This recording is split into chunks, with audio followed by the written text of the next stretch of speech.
Hey everybody, how are you guys today? It is Friday, June 4th, and the time just keeps going brrrr, just like that. Like I swear, we have 4 days left for our trip, and we're very excited. I hope to be still posting you lives on our trip. We'll see how it goes because it might be 3 in the morning at this time. So you may not be hearing from me, or you may, depending on if I'm changing my clock very well. But I wanted to talk to you today about programming ourselves to actually make a change. And, here we live our life. We do, we're creatures of habit. I think we like to do things the same way and things that are consistent because they're comfort to us. But then there's a point in time, like I see a lot of people making change because times are forcing us to change. But maybe you see that there's a better opportunity or there's something more for you in your life that you're feeling deep down inside your heart that you really want to make a change in life. And so, going through and doing personal development, reading some awesome books, and doing all these things, I've been going through all that. That kind of sounds like I'm going through a midlife crisis, but I'm not. Or maybe I am. I'm not sure. But going through and really actually living my best potential, my best self, so I can show up for others and make a difference for them. That's truly what I want. And a lot of people don't even really know what they want in their life and what they want as dreams and their desires and their goals. Well, Tony Robbins today was talking about some really cool stuff. He had a really good example that I just loved, and he really got into some neuro-linguistic programming. That's NLP, that neuro linguistic programming training by John Gunder. And it was a really powerful training where you can actually reprogram your brain and do things to break habits and things that you don't want. And he was doing an example of a guy who wanted to quit smoking. So he made an appointment. He did a lot of these, I guess, but he made an appointment to meet this guy at this hotel. And they were going to do this training, going through all this thing. And this guy, he's like, man, he's 5 minutes late and he's 20 minutes late. And he's like, where is this guy? So he decided, well, maybe he forgot his name or didn't know where to find him. So he opened up the door to the office or to the room he rented, and he went down the elevator to see if he can find this guy in the lobby. And sure enough, there was this guy outside just smoking, like, just like it's really smoking because it's going to, he's like, what are you doing? And he asked him if it was his name. And he goes, yeah. And he goes, what are you doing? Well, this is my last cigarette. I want to, and he's like, okay, we've got a problem here. This guy really doesn't want to stop smoking. And so, anyway, so he decided to change the thought pattern. And so he went into the smoke shop store that was at the hotel room. I guess they had a smoke shop store. This was way back in the 80s, I guess, where smoking was a little more common. And they went in, and he said, I want you to buy 12 packs, 12 cartons, 12 cartons of cigarettes. I don't even know how many packs of cigarettes are in a carton. And the guy goes, no, I mean, well, like he goes, you buy it now. And so he made the guy buy 12 cartons of cigarettes, and he had six under each arm, packing them up. And they went up to the room, and he's going, you're not going to make me smoke all these, are you? And and Tony goes, no, open them all up and take one cigarette out of each pack and set it in front of you here. And the guy, he's like, oh my God, how much money, how much money would be 12 cartons of cigarettes? But anyway, so he opens up, he goes, okay, now I want you to take a cigarette and I want you to smoke it. And so the guy goes, and anyway, make a long story short, he made the guy smoke a lot of the cigarettes, and the guy was about ready to gag the way he was yelling at him and stuff, and like, and trying to get, and pretty soon the guy said, I don't want to smoke a cigarette anymore. And he actually declared it like he really, truly did not want to smoke a cigarette anymore. And a lot of people think that, okay, yeah, I'm going to stop smoking, but then they really aren't all in. Like they really don't see all the reasons and all the grossness or whatever it is that they're telling themselves to actually quit smoking.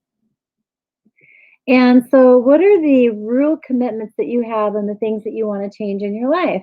And so, another thing, another analogy or a story to tell about that is I remember I used to chew my fingernails growing up. And I never really liked long fingernails. I don't know why. I guess because I'm always playing, they always break and it always hurt and they always broke in the wrong spot or something like that. Or you get a hangnail or something, right? And so, but anyway, I used to chew my nails, and And it's really kind of a nasty habit, right? It's like, "Ooh, why do you do that?" And, I remember somebody was like, "You really need to stop doing that and stuff," and I'm like, "Well, I can't. It seems like it's such a habit. It's a nervous habit. It's such a weird thing, right?" And she said, "Just imagine yourself sticking your fingers in dog poop, like just sticking all your nails inside dog poop and squishing it and stuff so the poop is all up into your nails and stuff. And just know that, and then you will never chew on your nails again." You know, she's right. I never did chew on my nails again. So you can actually, what are you committed to? You can actually change your thought processes around what your dreams are and your patterns are and what you really do want to change. And so there are 6 habits here. I'm going to start with 3 beliefs, okay? So, first, to create a lasting change, you need to have 3 beliefs. And this kind of goes along the conversation about smoking cigarette and chewing your fingernails. The first is it must be a change now. Should you, would you, could it must be a change now, right? Or maybe like I'll start on Monday, I'll go on a diet, or Monday I'll stop smoking, or maybe on the 1st of July I'll stop smoking. Like, what is that? Like, is there going to be some actual reward if you get 3 more weeks of not being on your diet? Really, what is important to you in your heart? You can also then say, if you say it must be a change now and you still don't do something, okay, so then maybe you should be saying, I must change now. Like, notice the difference in the wording. I must change now. Well, do you still actually get an actual pattern or actual change out of that? How about the third one is I can change now? And that just actually is so much more freeing and empowering instead of like this demand where you're pushed into a corner and you feel like you have to survive just to get out of there to not do that, right? Um, and I can change now is actually more not looking in the past, but it's more giving you a forward future of doing something. And in the present, like choosing that now in the moment in the present, right? So beliefs control our lives, and we pick up these rules along the way. So as we're going along the way, like when you're going to school, and I remember when I went to 6th grade, was the highest in my grade school, and then you go into 7th grade, which is the junior high of our high school. And our high school building had six grades. So you had the 7th and 8th grade, which was in the upper level, and then you had the 9, 10, and 11, 12th grade, which was in the lower level in the outer buildings. And anyway, those grades, those classes, I remember when I was in the 7th grade, I was actually got a straight A's. And I remember getting teased by people how, oh, you're so smart or whatever, your teacher's pet, and da da da. And I remember thinking, wow, that's really hurtful. And so I purposely chose to fit in to not be smart. And I can see how that affects me even today. It's like I pretend to not be smart or I pretend to, because I want people to like me and I don't want to be off putting. What kind of a decision is that?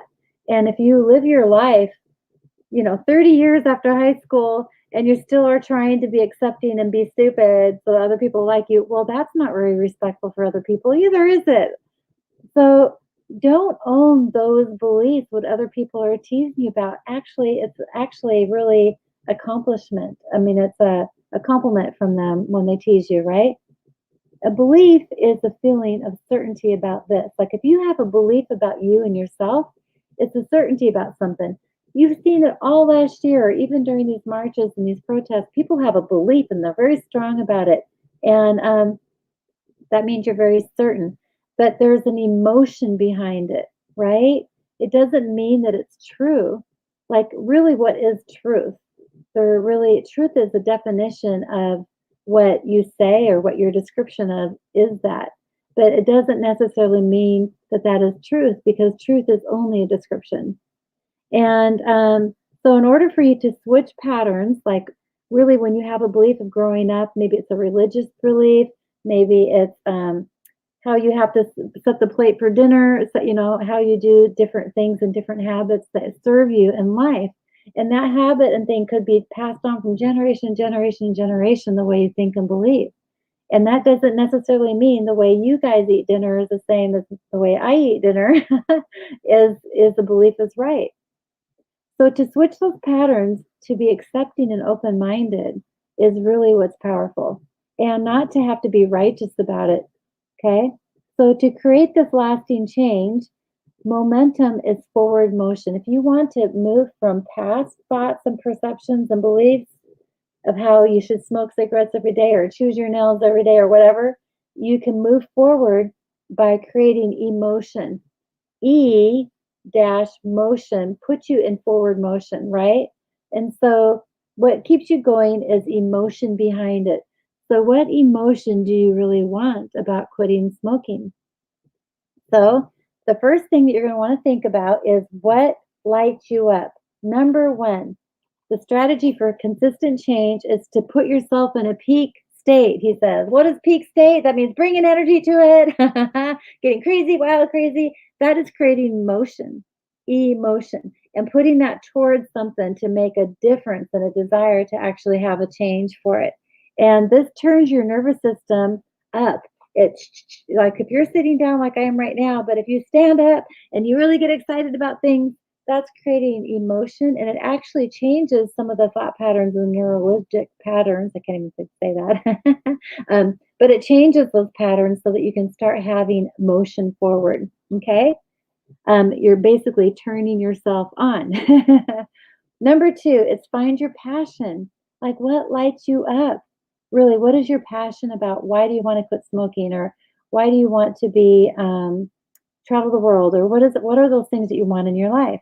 So that's number two, find your passion. Number three, decide, right? So that goes back to the other conversation about, when we say I must change, or to say, no, I can change now, or I am now a change. I think that's even better. So number four, take massive action. So in order for you to be moving forward and have something different than you got now, if you just get excited about it and do it really fast and go fast, fast, fast, fast, then it's like pushing a cart down a hill and it'll keep going. It's very hard to stop unless it runs into something, of course. But that massive action is the moment that you'll have momentum and movement forward. Number five is SMART. Now, I know that we've heard SMART in a lot of different abbreviations for different reasons over time, but this one is S stands for strategy check. So if you want to reach your goal in 6 months, and this is your goal, like maybe you want to lose weight, you want to lose 30 pounds in 6 months. How many pounds do you need to lose every week or every month?